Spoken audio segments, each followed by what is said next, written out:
Did you know that Spotlight On is completely self-funded by the team that produces it?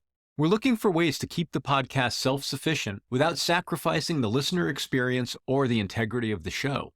The best way we could think of was to ask for the support of our listeners. Please consider making a donation to help cover our annual operating expenses. Go to spotlightonpodcast.com and click the word donate. If you can, please do. And if you cannot, please continue to enjoy the show. We're happy to have you as a listener. Thanks.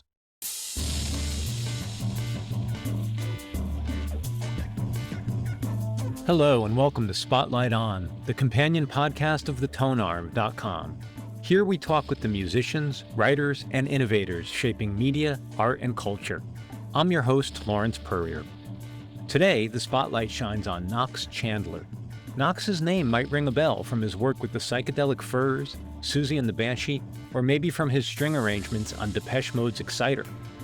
But his latest project takes a different turn entirely. After decades in the music business, bouncing between New York, Berlin, and stages around the world, Knox found himself back in his Connecticut hometown caring for his aging mother. What started as a personal necessity became artistic revelation. His new project, The Sound, is a collection of guitar-driven soundscapes and a book of paintings, photographs, and written meditations, all capturing his rediscovery of the Long Island Sound shoreline where he grew up. It's part memoir, part nature journal, and completely unlike anything else you'll hear this year. Knox is here to walk us through his ambitious multimedia project and share how going home again can lead you to your most honest, creative work. And now, Knox Chandler.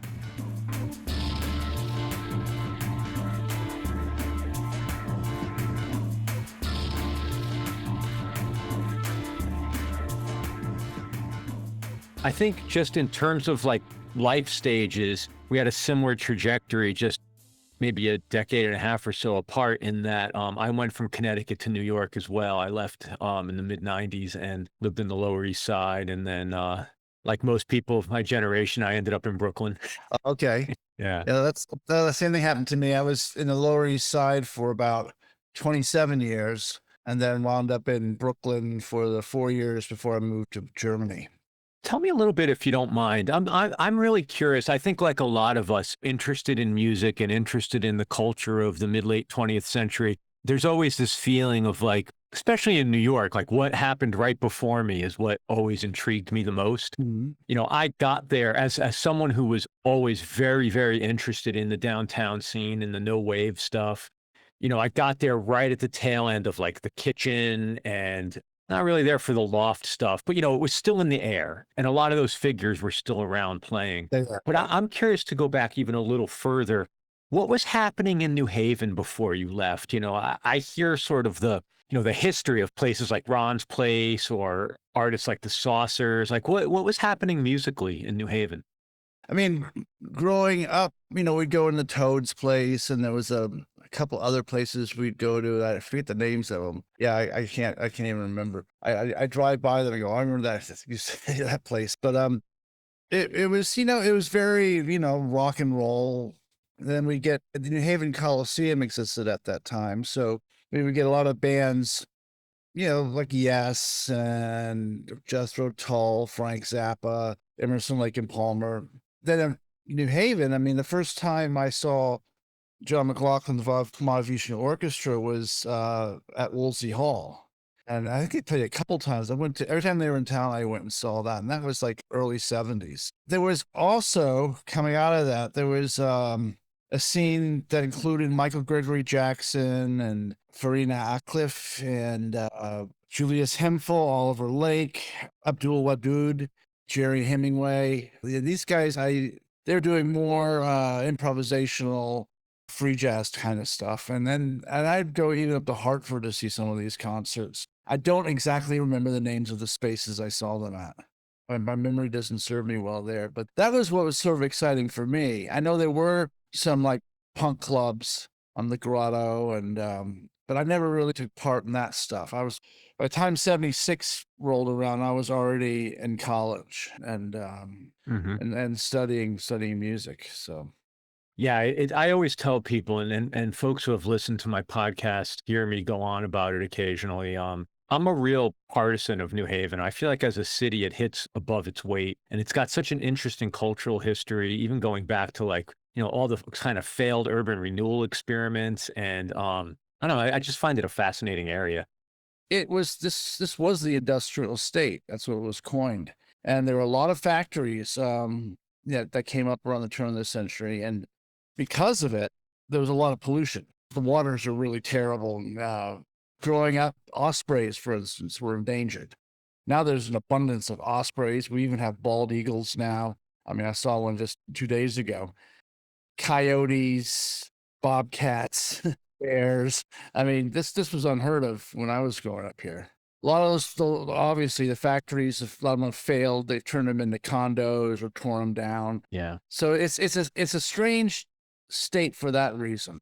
It's like, there's this failed industrialism that keeps trying to be reinvented. Like New Haven sort of pops up in the New York Times every now and then as like the new hip place to live, and you see the rents go up, especially out towards East Rock. And then, but what substance is there really? It's not like it's a pretty city. Right. That's for sure. Right. I guess the one thing is it's a quick train ride, well, 2-hour train ride to New York City. And then it's got all these really pretty places on either side of the city, which shoreline places, which are pretty. But it's interesting. It's culturally, it seems to be very insular. A lot of that culture doesn't really bleed out into some of the neighboring towns. Yeah, I think that's right.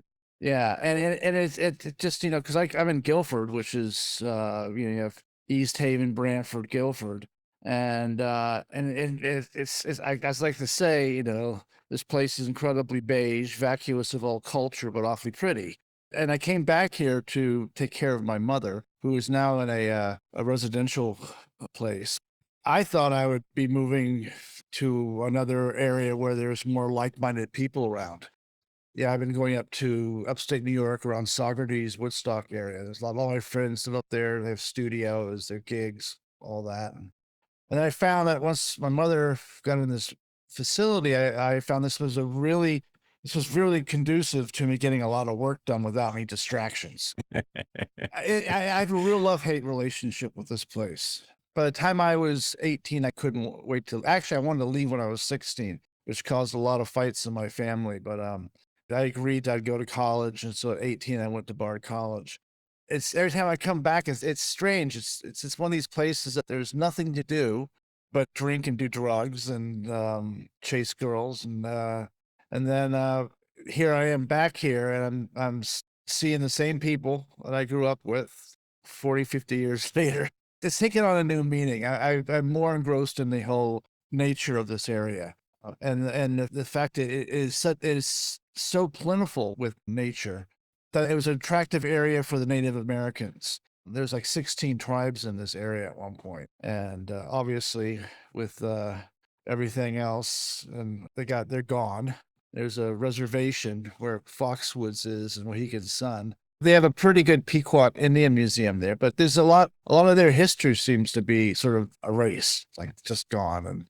And especially with their music, I've had a hard time tracing down some of their indigenous songs and dances. It's really interesting that you bring up that particular point, because when I moved out here, I came out to the Seattle area in 2016, and growing up and being on the East Coast my whole life up till that point, obviously been out here a lot as a traveler and as a visitor. The Native American presence and the Native American culture is so much more real here and alive, and much more. I mean, I don't want to oversimplify it or idealize it, but there's an attempt at least to, beyond even acknowledgement, like inclusion, like there's I guess what I'm trying to say is back East, it was always so abstract. It was like ancient history. God forbid you'd ever actually meet a First Nation or Native American person. But, out here, we still have the place names, or place names are being restored, and there's much more presence. Well, I think also because here it was heavily, colonized. So early. Yeah. So early. And, I mean, back up on the West, there was around the time of the gold rush, there was huge slaughters. Like something like, I've read somewhere like 75% of the Native Americans were murdered. So maybe it's the lack of these many like condensed cities that sort of squeezed everything out, or there's more of a revolution to have their name heard. Yeah, absolutely. Yeah, but it's I mean because a lot of the really earlier recordings of the drums and the chants that I listened to are all from the out west. The Blackfoot, the Hopi, the Apache. I mean, they're I can see why a lot of people believe that they were the heaviest influence on the American blues. You could hear it in the blues tones in their chants. It's like practically flat out minor pentatonic scales. Yeah. Yeah. Yeah. Where they bend the note and shape it is very different than if you heard it, the exact same thing played by a blues guitar player. One of the things that really struck me, and I won't linger here too much longer, was that, the last sort of like violent skirmish or confrontation between Seattleites even and Native Americans was like 1918. There were, up until very recently, there were still people alive that remembered it. It was, and again, as we said before, like back east, it's ancient history. Out here, it was like you were a generation or two removed from that. Right. Really incredible. So you covered what brought you home or brought you back. I don't think I quite grokked from some of the material I was researching before our time together, and certainly not from the music, the ambivalence you mentioned, or the complexity of your sort of feelings and relationship with the place. Obviously the album is so rooted in place. It's explicitly talked about. I'm curious how literal some of the tracks are as they relate. Are there specific locations that some of your music's tied to? Yeah, some of them are. Actually, probably most of them are. I mean, this is the thing. I came back here. I came to visit my mom after COVID. We were locked down pretty heavy in Berlin, Germany, and finally got a chance to come back. My father passed away about 8 years ago, and my mom's in this old farmhouse. This whole area up here in North Guilford was just farmer after farmer after farmer after farmer. But she was here in this old farmhouse, and I couldn't figure out how the hell she took care of herself or maintained the house and all that. And I made a decision to move back here. So I moved here, and my intention was really on being a caretaker.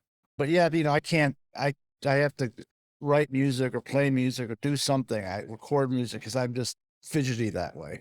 And so I set up my studio. I guess an hour here, or most of the time I get in there would be really late at night. But even during the day, I'd be sitting here and I was trying to get some kind of inspiration. And I'd look out the window and I'd be just, man, this is so pretty here, but I'm just not feeling anything after like 40 some odd years of living in cities. I got to go and take a walk if I'm blocked in either New York or Berlin, and I'd immediately be getting ideas or feeling inspired. So I sort of put that by the wayside, and I still would go in there and do stuff, but nothing was really clicking until springtime came, and I just decided I was going to take up fly fishing. I knew a little bit about it, but I really wanted to get deeper into it. And so I, got rigged up, bunch of rivers around here, and it was about that time where I started really feeling attachment, mostly to water. I think I was probably starved from 10 years of living in a landlocked city. And then I was going down to the shoreline, the sound here, and night fishing or fishing during the day or just walking around. And I've started seeing how not only was it affecting these recordings I was doing, which, these Soundribbons I was recording, but it was also, I was journaling a lot. And this more abstract, more like finding a moment and then just do my sort of flow with it. And I was taking a lot of pictures and filming little clips and got it back into painting and sketching in these books. And after a while, I realized that it all was really connecting together, as well as specific moments when I would be in one place, or like Hidden Hammock Pond, which that single was released tomorrow. That's a specific place I go to. So it was really trying to capture going to it and arriving at this place. Mars on a Half Moon Rising that starts with the frogs on the back here on the porch. So there's a pond right there. I recorded the frogs, and my friend Mars had passed away, so it was an homage to him. A lot of the other pieces, they're specific moments or a combination of moments, but very much related to the experience of this area, being in the moment and these experiences in this Shoreline area.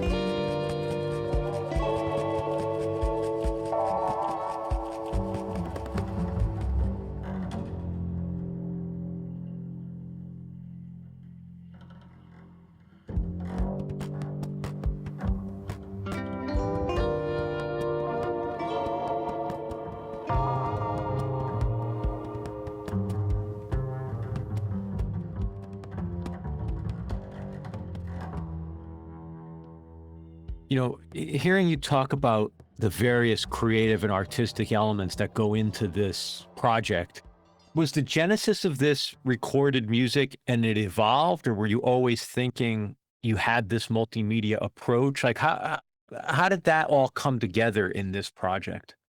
Well, I've always been fascinated with visuals. I studied, my mom's an artist. I studied art as a kid. I was a split major up until my senior year in college as a musician artist. And then I put it down for a long time, and I got back into it living in Berlin. But even before I moved to Berlin, I was making these films and going out and projecting them and playing to these films I made. They're very abstract. So there's always been this visual thing that I connect to. It's also, you know, I think a lot of what I do musically is visual. I mean, many people say, "Oh, this is so cinematic," or this should be in films and this and that. For me, it's like I try to create the visual with the music. So when I got to Berlin, I really, this is like going back 2012. I really sort of locked myself in for 2 years. Got deep into creating these soundscapes, which I call Soundribbons, which is there's no pre-existing audio, and it's using a class compliant iPad where I'm grabbing bits and pieces and processing everything from step sequencers to just wild reverbs to granular synthesis. And so so they're never the same. It's all in real time. I don't use any synthesizers or samples. And so it's guitar. It's my version of what a guitar sounds like. At the same time, I started filming all these clips and kind of doing the same thing with another iPad where I'm processing them, mixing them, grabbing bits and pieces and projecting them while I'm also performing the audio end of it. It's demanding, but I love it. You're really in the now, and you're in the now, and the whole purpose is to get lost in the now. That's when it becomes quite good. About that time, you know, was working with this guy Peter Freeman, doing a record with him and Rick Cox. And Peter was a big fan of the way I worked with the guitar, and he wanted me to make a guitar album. And he was also my technical mentor. He got me into using computers in the 90s, and as always in the back of my mind, I always, you know, eventually I will do this. Eventually I will do this. So I got back here when I started getting more and more inspired. I got to be doing this. But in the meantime, I was working with Bobby Previtt on this album, Previtt Chandler, that came out in February on Subsound. And so I was applying a lot of this stuff that I was experiencing with this area to that record. And then when I finished that, I was like, okay. And that's also about the time that my mother moved into this facility. I said, okay, I got a lot more time on my hands. I really got to focus on doing this guitar album. And so I started that process. And then at the same time, as I mentioned before, I was doing these paintings and photographs and whatnot, and went down the path of manipulating that, which felt very similar to the way I manipulated audio. And I was saying, okay, and this is all connected to Salmon River. or that's all connected to, Cheffish Island, or it's all connected to a pond that's up through the woods there. Hmm. I don't know. It just naturally happened for me, which is kind of unusual because usually I have to search for things. To bring it all to fruition, I was probably well into documenting this experience when I really decided, okay, I don't want to do a CD and I don't want to do vinyl, but I want something tangible. So I'll make it a book. And I was able to just be able to look at the bulk of the writing I had done and the paintings and sketches and the sound ribbons that I was putting together as compositions and going, this is just one of the same. Yeah. And it really is, it's a documentation of my musical memoir from beginning 3 years ago. I love that reconception of what a format can be. As frustrating as it can be to think about some of the things we've lost in the digital era. And I try not to bemoan that too much. I don't want to sound like I'm yelling at you to get off my lawn. I accept that things change, but it's sort of, there's a freedom in the fact that even 20 years ago, you might have thought about this as maybe just a more complex CD packaging with beautiful imagery in it. But today, you get to completely reimagine what the format is for delivering this piece. And that's kind of exciting, isn't it? Yes, it's been a lot of work. Yeah. It's ambitious. And there've been some roadblocks and getting back to the Native Americans, there are those pages that are like sort of blank pages with little symbols on them. Those those are all Native American symbols for many gods, lots of fish. The turtle, which is quite a few tribes, especially the Pequot, believe that the earth was formed from the mouth of a turtle. So my fascination with that came into it also. I almost went with the whole LP vinyl thing. Then but then it's got to be just all these pages and not a lot of people have record players, but a book. I always like art books. And this is sort of like a book that's got, it depicts moments of time in a collage format. So there's a lot of collage work in there, bringing to life some of these feelings I had, some of these emotions. Yeah. And I think it really touches base to having grown up here, coming back here, being a caretaker.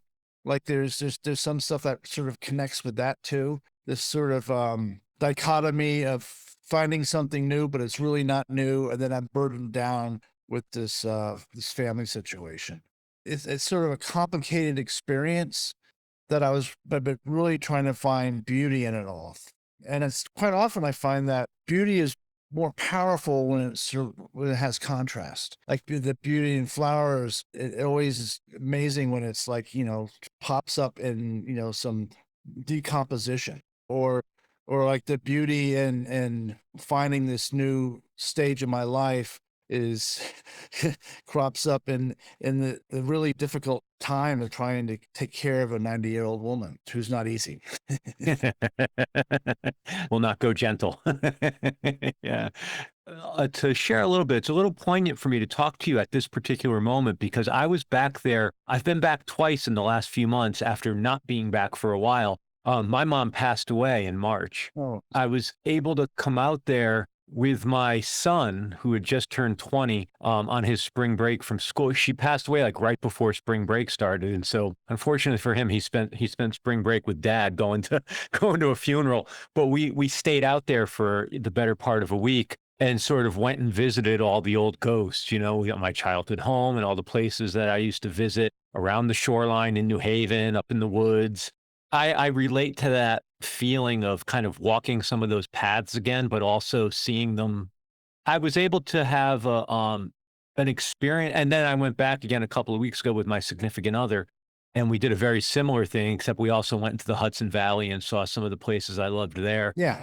Yeah. It's a very special opportunity to go back and revisit place, I think, without the feelings of baggage. It's rare that you get to go without having to. I didn't feel a reassessment. I just felt a joy, I guess, in seeing some of those places and the comfort and the consistency, as well as the sort of marveling of what changed. Yeah. I don't know. When you talked about how this record came to you in a different way than or this music came to you in a different way than how you normally work, I'm curious if if you've been able to identify, like, was it because you were there and the state it put you in? Is there a vulnerability? I'm really, ever since you said it, I've been curious to ask you, like, why do you think it was different this time? Well, I'm older. All those projects I've worked on in the past, I've worked with a lot of different people. They all brought me to this place. I figure I've looked at every single time I've been in a studio or been on the road or played a gig or television performance. I've always learned something. Something I've always been very focused on is that this life I'm living it's about learning, and I have to keep learning. So I've got to a point where I figure I've just done it all and some. How can I really learn more? And there's a record I made in 2005 called Turquoise that I never put it out. I sold it on my website and I gave it to friends. It was more of it was right after I was working with David Gahan on Paper Monsters. I just really had to free myself and just, do something totally for myself. Maybe it was a bit self-indulgent of me, but I didn't put it out. But I knew I could do something like that. And that played a role in as a springboard in that I knew I could do this record. I mean, people expect it to be something else, judging from all the different folks I've worked with. And it is probably very different than this music that I'm kind of known for. It's the same to me because it's the same voice that I've just extrapolated on. I mean, every time I go into a session or working with it, I try to bring my voice to it.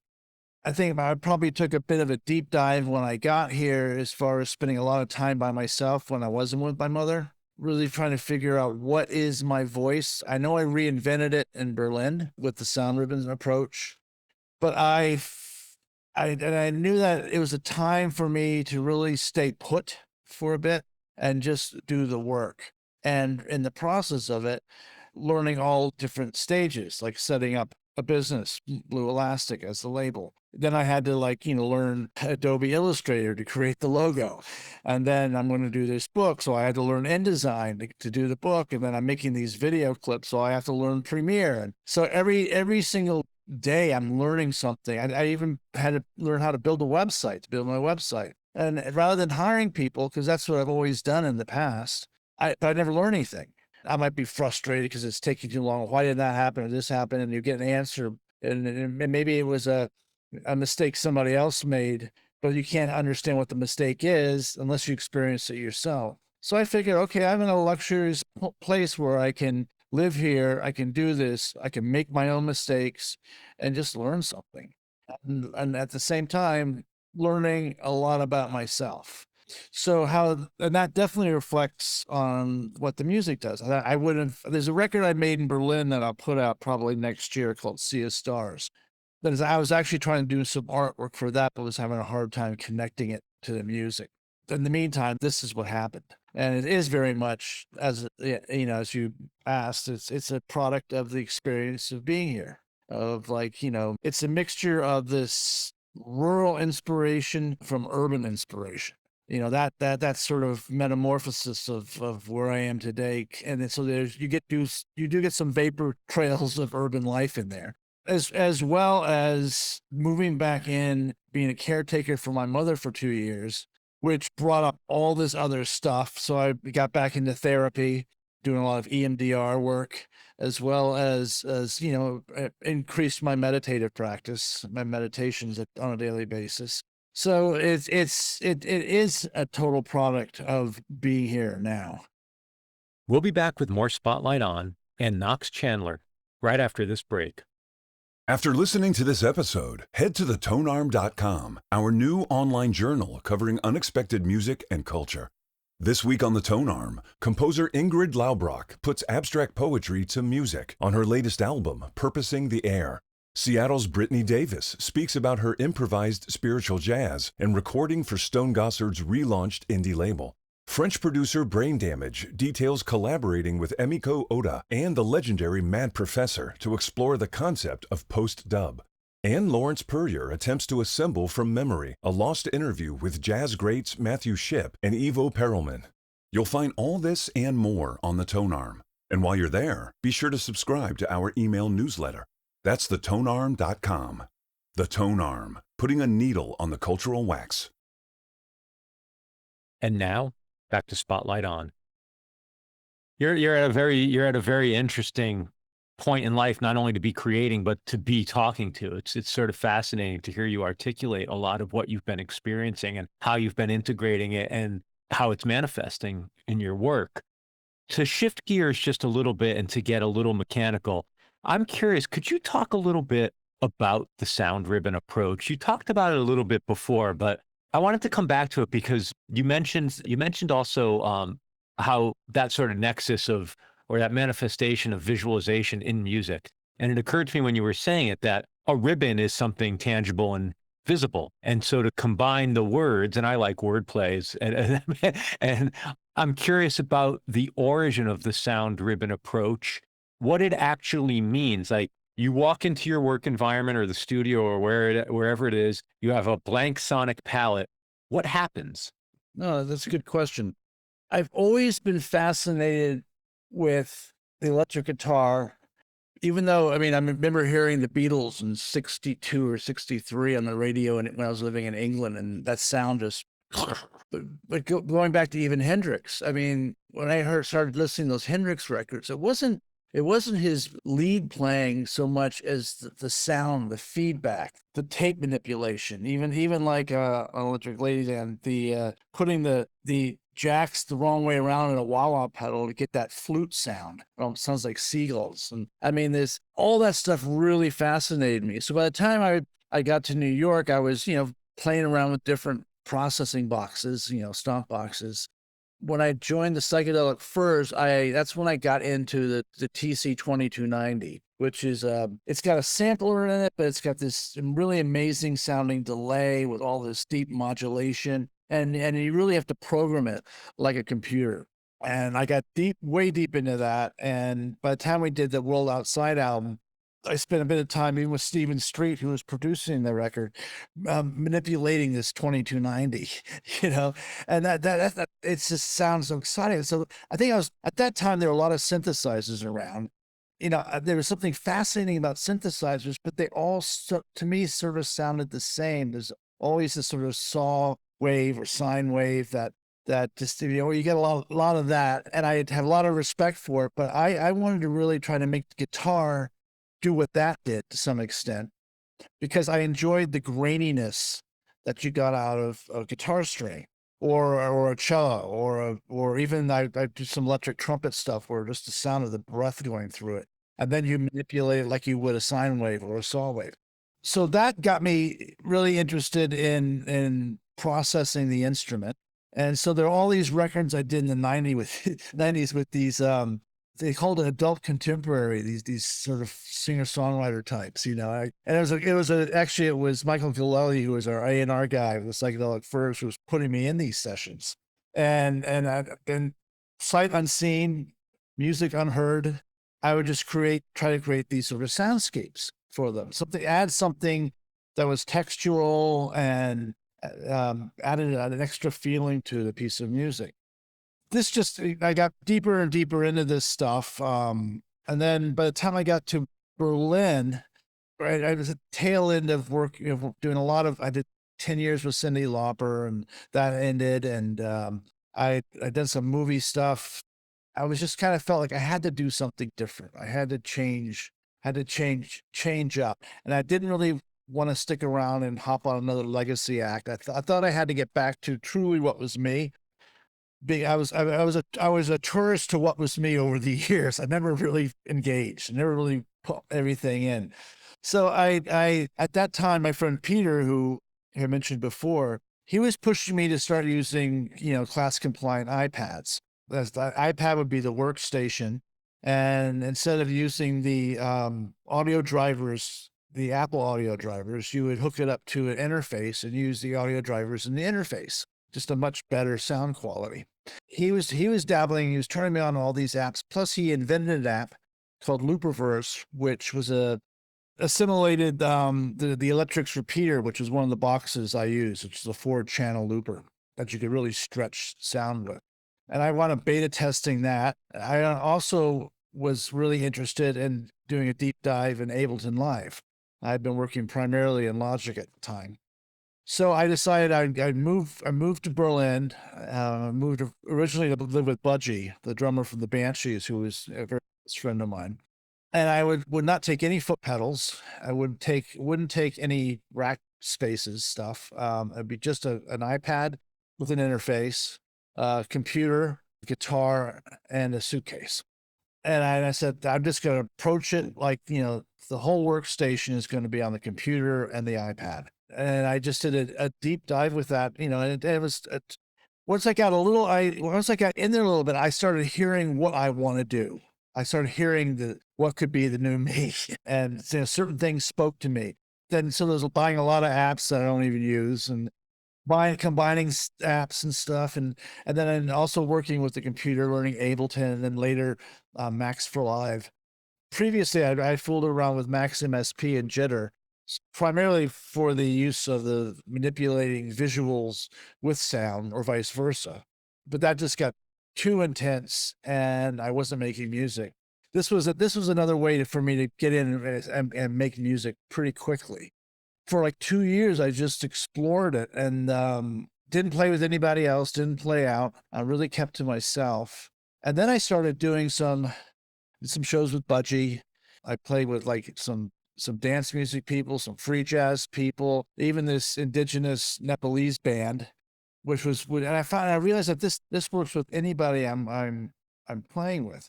So it crosses genres, which it really excited me. Okay, so I'm onto something good. Purposely call it Soundribbons just came because it visually, that's what it feels like. It feels like I'm sending off these sort of multiple ribbons, and sometimes they wrap around something, and then I can sit there and maneuver it, manipulate it into shaping it on some compositional level. So these things can go on forever, or you can compose them on the spot as short pieces of music. And I set the liminal spaces that, it's just going to be whatever instrument is plugged into it. It's mostly guitar. And so there's no pre-existing audio. There's no synthesizers. There's no drum machines. There's no samples. It's a good question you asked about. I sit there with a blank canvas.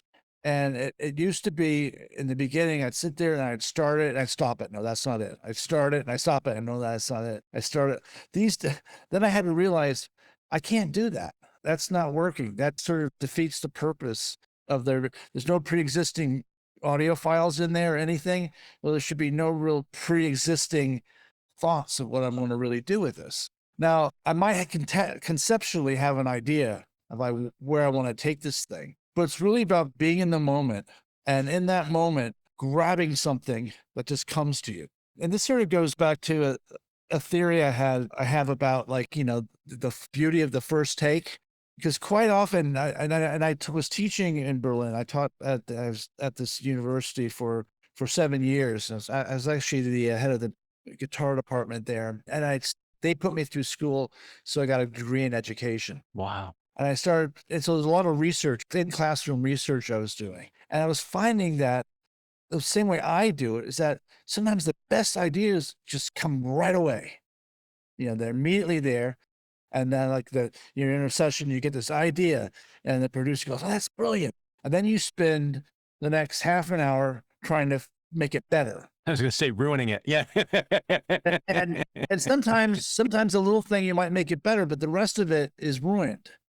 And I was like, okay, so where does that come from? It's because you're not really thinking about it. You're just doing it. I mean, I like to say it's like I'm channeling it from somewhere outside of me. I call it a gift. So here I am. I'm creating this thing on the spot.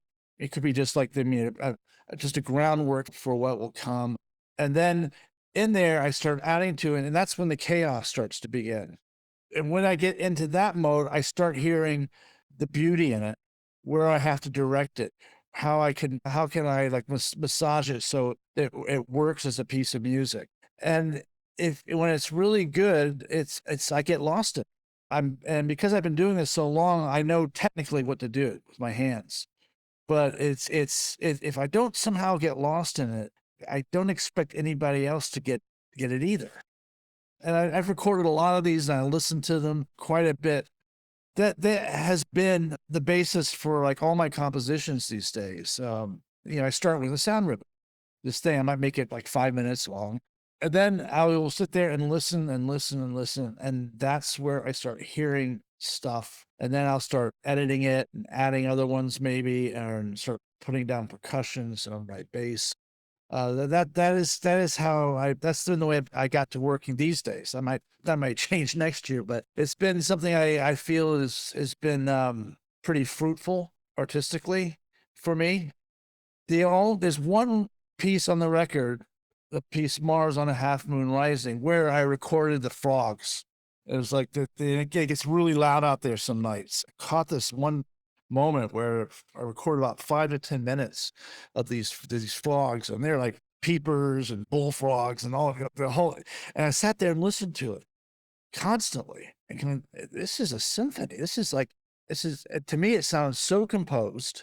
There was counterpoint. There was register. It just blew me away. And I played it for my friend Sue Jacobs, and she said, "Oh, you should put a record out of these." And I said, "Yeah, but that's not really what I'm doing these days." And as I was right in the middle of this recording this record, and so I listened to it and I listened to it, and then I just put it in the studio, and first take I put on a sound ribbon.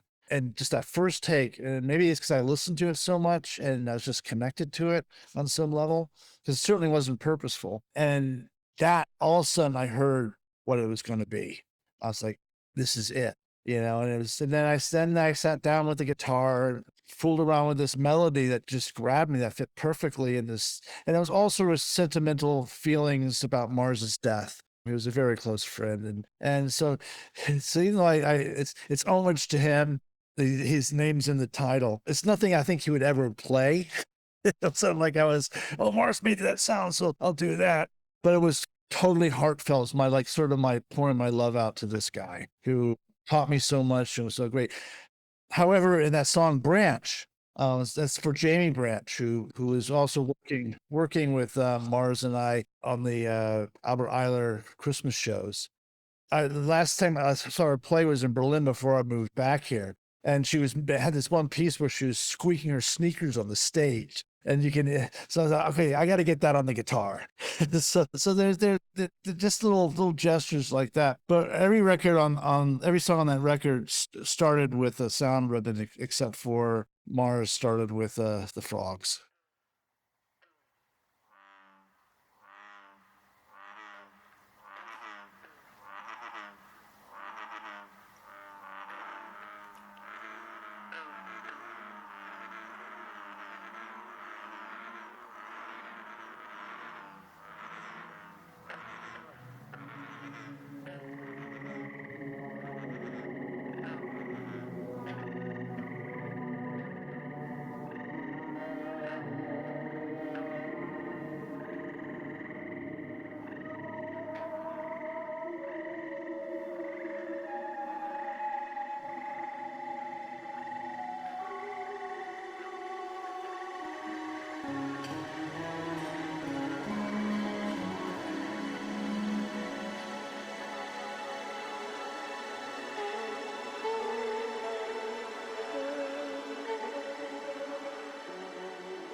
It's really interesting when I hear things like that frog symphony out in the wild, or just recently I had an experience where very, very early in the morning, my significant other, her property abuts like a green belt with a canyon in it. And so like right before dawn, the birds start.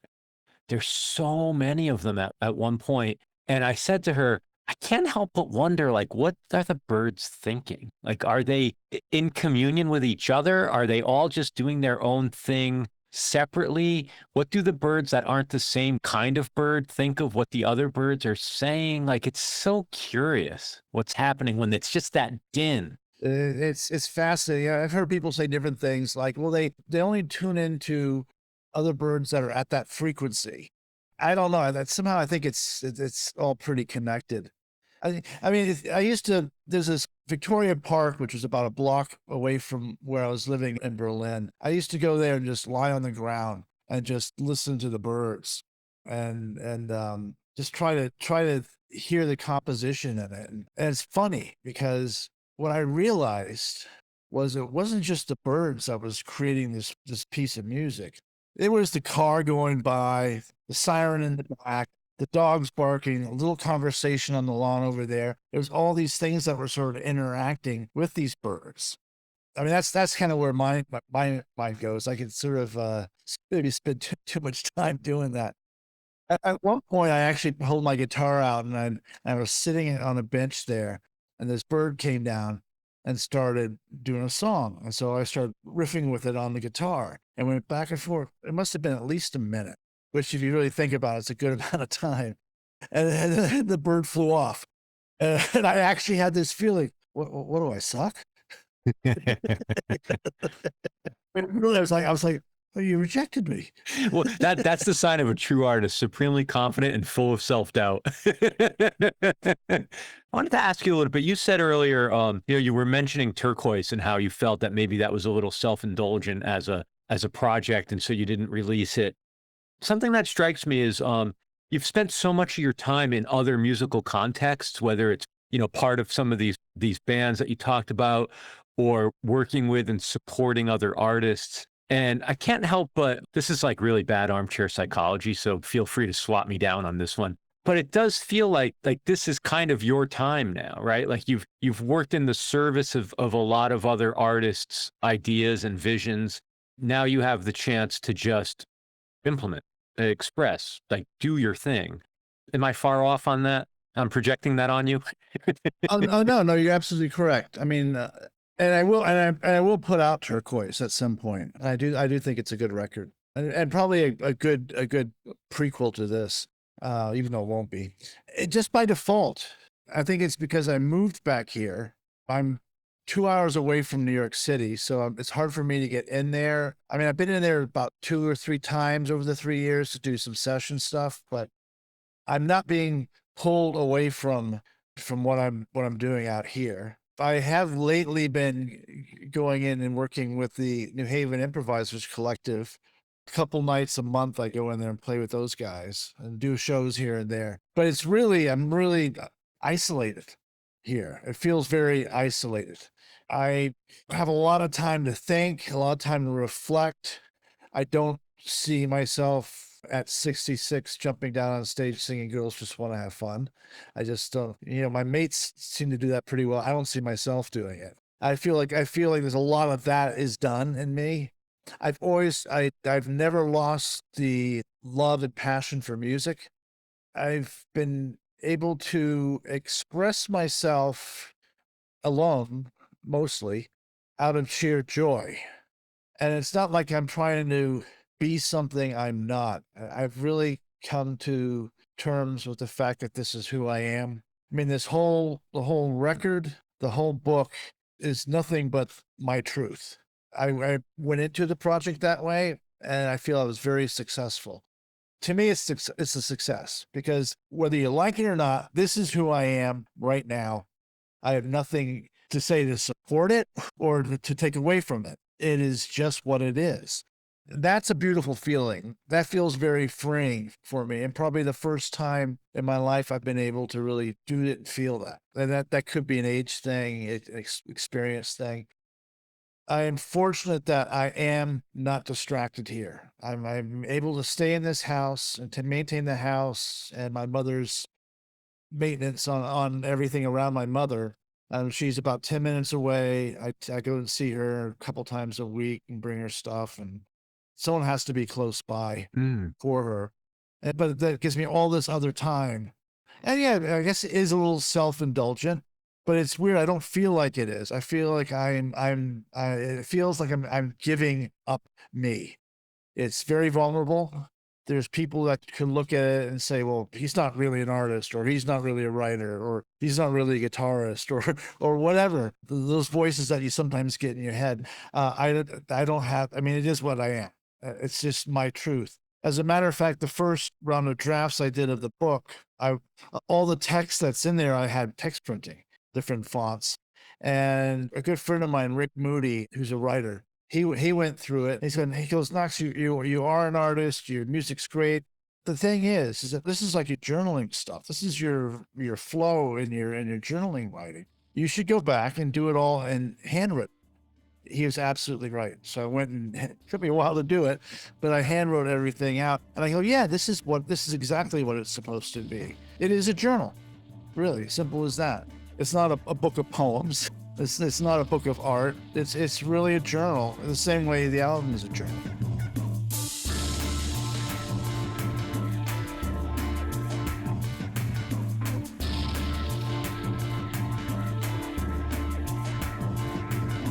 Thank you so much, Knox Chandler, and as always, thank you for listening to Spotlight On.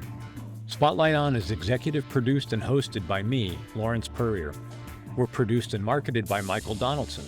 Editing and sound design is by Terry Grant, and our theme music is by Q-Burn's Abstract Message. Thank you so much for supporting our work.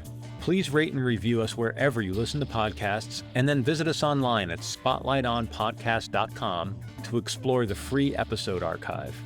For more interviews and writings from me and a diverse array of contributors, check out thetonearm.com. Thanks for listening, be safe, and stay in touch.